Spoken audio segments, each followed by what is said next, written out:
St. Charles, Missouri. YouTube. Reacting to the most painful gym tips ever. Let's get right The gym was into it. entirely silent, and it was the kind of silence up, that wise only monkey? came when the world outside was asleep. At around 2:50 a.m., a young 23-year-old woman would be the only one in the gym finishing what should have been just another workout. She was a paramedic, the kind of person used to helping people, saving lives, and bringing the injured to safety. The woman would step into a Smith machine and rack weight onto its barbell, and then she began squatting it. The only issue was that the weight was too much for her. In the middle of her set, she began struggling. She tried hard to re-rack the weight, but no matter how hard she pushed, the bar wouldn't go up. Then, in an instant, her legs gave out. She lost balance and the heavy bar dropped with no spotter to catch it. The machine pinned her down, trapping her beneath the crushing weight. And unfortunately, since she was the only one in the gym, nobody was around to hear or see her That's the struggle. dumbest. Yo, I'm not gonna lie. That's why you can't lift OD. For nearly got half an hour, nobody there to she lay spot you. pinned and crushed under the pressure of the weight before another gym member finally walked in and found her. Okay, why do you make your face like that? Yo. But by then, it was already too late. The member tried to help and called 911, but by the time paramedics arrived, they couldn't do anything for her. Her co-workers at the Christian hospital remembered her as vibrant, full of energy, and always lighting up the room with her smile. Okay, it's a gym, so I'm really wondering how bad could be how bad could the last one be? Promise That's what I'm thinking. that 'cause usually the last brightness ones are bad. was extinguished in a freak accident that lasted only seconds. Even in a place meant for health and strength, danger can Cannon hide in incident. plain sight. Wait, hold on. If you're lifting heavy weights, always remember to bring a partner. There's been a number of times where I've gotten trapped underneath weight without a spotter, but I was fortunate enough to have friendly passerbys help me out. So even if you don't have a partner to work out with, try to work out when the gym is active and has other people in it. May this woman's soul rest in peace.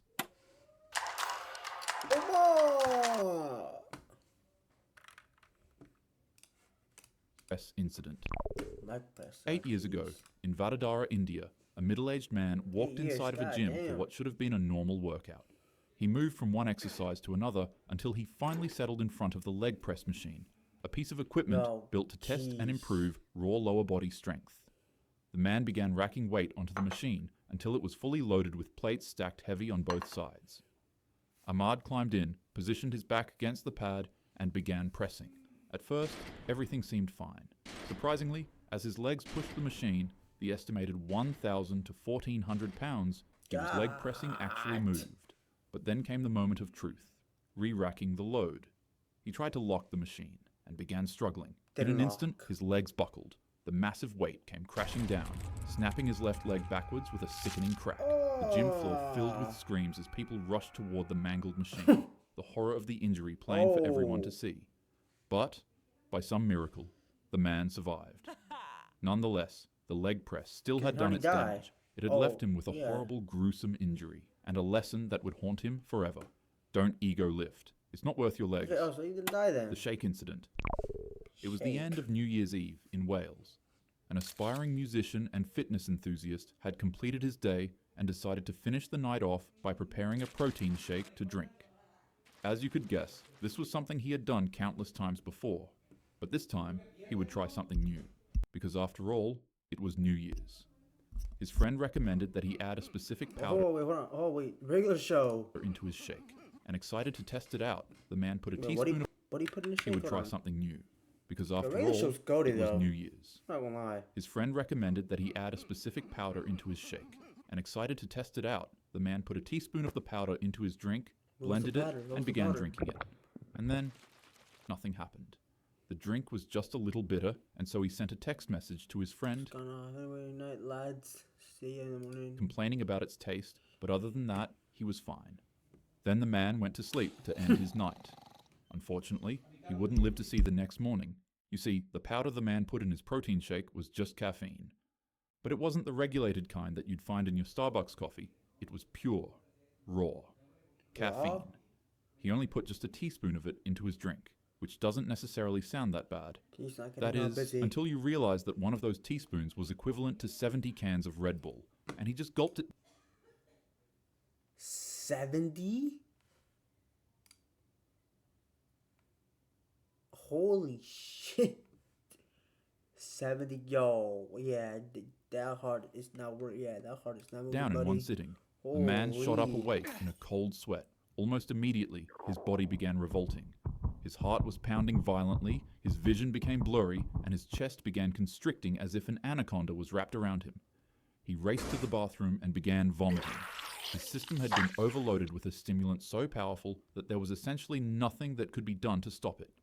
Within seconds, he collapsed to the ground, hitting his head on the floor and going into cardiac arrest. Later on in the morning, his parents would find him cold on the floor and fall into a panic. They called 911 and paramedics rushed to his home, but there was nothing they could do. The cause of the tragedy was later revealed to be the simplicity of one mistake. The scoop he used to measure the caffeine powder was actually meant for protein, not for a fine, potent stimulant. This incident sparked up a huge controversy over the ethics of making something this dangerous as how the fuck did that get allowed in stores? Accessible as it was. Like from Amazon. Many argued that powders like these shouldn't be sold on shelves if such a tiny mistake could come with such a costly consequence. The death grip incident. The death grip is a risky form of holding a barbell. When you pick up the weight for bench press, instead of wrapping your thumb around the bar and securing it in place, some gym goers remove their thumbs and place them to the side. I've done that before. before. Say that this way of bench pressing helps them focus on pushing the weight more. Others claim that it makes their triceps activate. I've done it with like heavy ass weight though. But I have done that before though.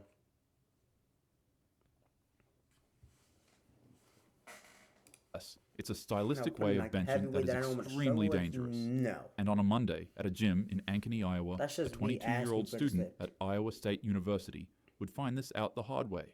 The weights clanged, the music thumped, and lifters pushed themselves through the grind.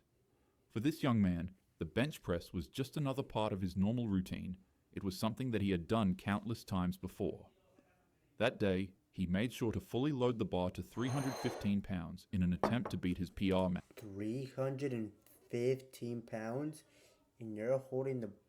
Pretend this is the bar. You're holding it like this, not wrapping your fingers is crazy. Hey, Wise Monkey. With the plates 3 on each side, this was the kind of weight that demands respect. The man laid back and gripped the bar. But in order to really focus on doing his absolute best in this bench press, he switched his normal grip to a death grip, then unracked it. He took a deep breath, and for a moment, everything seemed normal. But before he could even attempt to bench the weight, in an instant, his grip gave way. The barbell slipped from his hands. The full 315 pounds came crashing down across his jaw, neck, and chest with unstoppable force. The sound echoed through the gym as lifters rushed toward him. Massive internal injuries were already done. His spotter and bystanders fought to pull the bar off, but the damage was irreversible. The man was rushed to the hospital, but despite everything doctors tried, he passed away from his injuries. His coach later said, "He was lifting weights, something I did with him 1,000 times." But that's the cruel truth of the bench press. I'm still interested to see how somebody dies from tanning. Oh, I didn't mean to do that. I killed my plants. Ah, bummer. What kind of plants? Some kind of fern? Try putting... Ever after. Something I did with him 1,000 times. Oh my god, holy shit, W click. Got But that shit on that's the the dot cruel where I truth was. of the bench press. It doesn't take recklessness, only a second of misfortune. I hit the gym frequently, and I won't lie, I usually find myself using a death grip whenever I'm doing bench press. But the truth is, no lift is worth your life. Always use a safe grip. Have a spotter, and never gamble with 300 pounds of steel. Also, yeah, the gym should build you up, not bury you. Probably dumb. May this man's soul But rest in 300 peace. pounds and you wanna hold The dumbbell incident. it like that? It was a late evening inside a small gym in Medapally, Telangana. The clients had finished their training, the weights were racked, and the silence was broken only by the clink of iron as a 34-year-old trainer and owner cleaned up his facility. But then, out of nowhere, the calm was shattered. 3 men walked into the facility, and for some odd reason, an argument broke about between the two parties. As the feud reached a boiling point, without warning, one of the men grabbed a heavy dumbbell and drove it into his face, instantly obliterating the man's head. The men began smashing the trainer's body. As the feud reached a boiling point, without warning, one of the men grabbed a heavy dumbbell and drove it into his face, instantly obliterating the man's head. The men began smashing the trainer's body with dumbbells, striking his chest again and again, with each blow being more devastating than the last. The trainer's body was left on the ground, and the place that he had once built to help people improve their bodies and strength now became his final battleground. The assailants fled immediately after, but luckily they were caught by the gym's security camera. as they disappeared into the night. The man was rushed to a nearby hospital, but the injuries were too severe. Doctors fought to save him, but he succumbed during treatment. Investigators believe the motive may have been personal, a suspected love affair or twisted grudge. Something definitely not worth a human life. The tanning incident. On a quiet Friday evening, a 39-year-old Indianapolis man walked into a Planet Fitness on Hardigan Street. He checked in, went about his routine, and got ready to leave after finishing everything he needed to finish. But before he left, he decided to make a quick stop in the gym's tanning bed to give his skin a nice finish. Yeah, but it was quick. The man hopped into the tanning bed and was blasted by tanning lights for 10 minutes, left the gym, went back home, and slept happily ever after. Okay, what happened then? That's not what happened. You see, the man's car was left parked in the gym's lot. It never left. And his family became extremely worried when he didn't return home for a day. One day turned into 3 days. And before you knew it, the truth finally came out. 3 days? You tell me nobody realized? Nobody noticed him in the gym? The man struggled with an addiction that I can't mention on YouTube. It's speculated that the man had consumed some of the money talks substance before slipping into the tanning bed. And while the machine tanned his skin, he quickly realized that he had consumed too much of the illegal substance. He began convulsing while trying to escape the tanning bed, but it would be to no avail. For 3 whole days. The man would remain stuck inside with his body trapping the energy from the device's UV lights, causing him to become disfigured. Finally, a staff member of the Planet Fitness discovered his body locked inside of the tanning bed.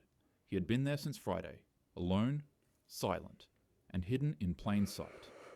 Authorities were immediately called when they found him, and by the time police and investigators pieced it together, questions were everywhere.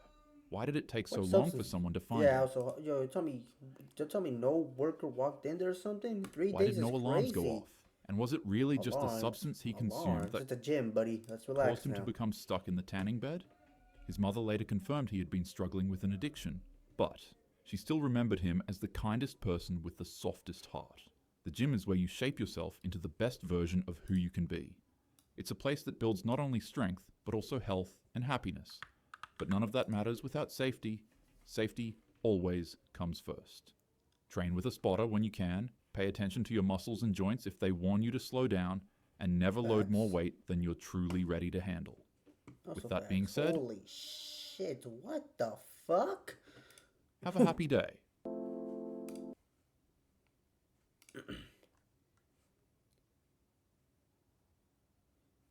Never bend your, yeah, okay, my God, bending your knees, oh my God, that, oh.